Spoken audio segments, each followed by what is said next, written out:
नमस्कार। Career first channel पर आप सबका स्वागत है। डिक्टेशन लिखने के लिए तैयार रहें। Ready start.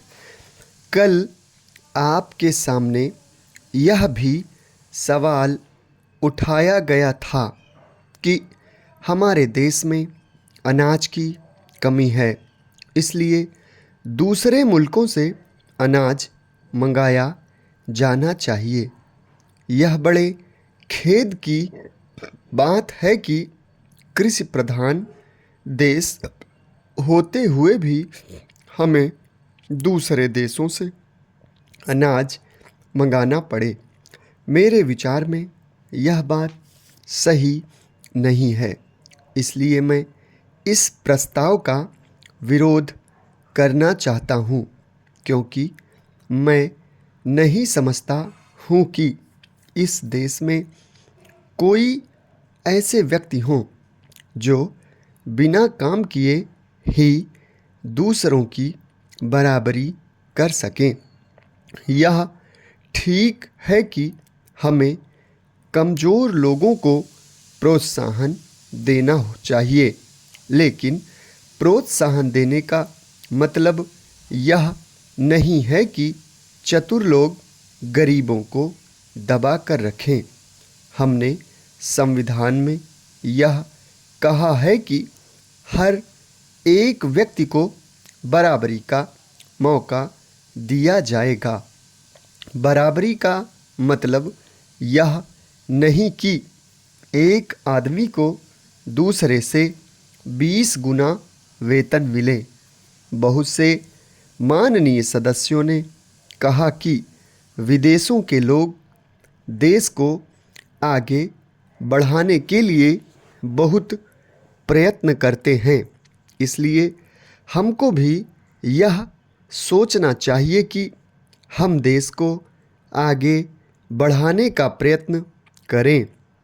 कानून पास कर देने से कुछ होने वाला नहीं है।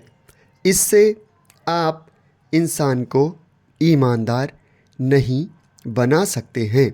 मैं चाहता हूँ कि सोशल जस्टिस हो, तभी देश तरक्की कर सकेगा।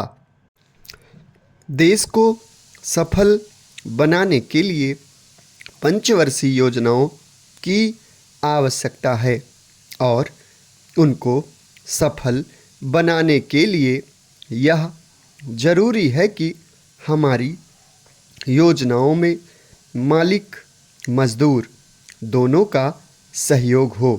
मेरा निवेदन यह है कि हमारे मुल्क की जो व्यवस्था है उसमें आज उसको यह प्रोत्साहन नहीं मिलता है, इसलिए देश का हित इसी में है कि हम आमदनी को बांध दें।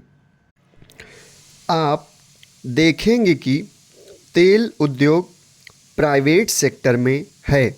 हम कहते हैं कि हमें प्राइवेट सेक्टर को भी उन्नत करना है, लेकिन उसका नतीजा क्या हो रहा है?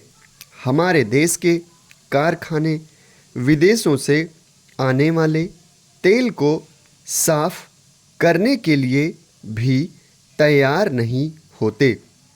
इस तरह से हमारी पंचवर्षीय योजनाओं को असफल बनाने की कोशिश प्राइवेट सेक्टर वाले करते हैं। जब तक आप निश्चित नीति नहीं बनाएंगे, तब तक देश की प्रगति संभव नहीं है।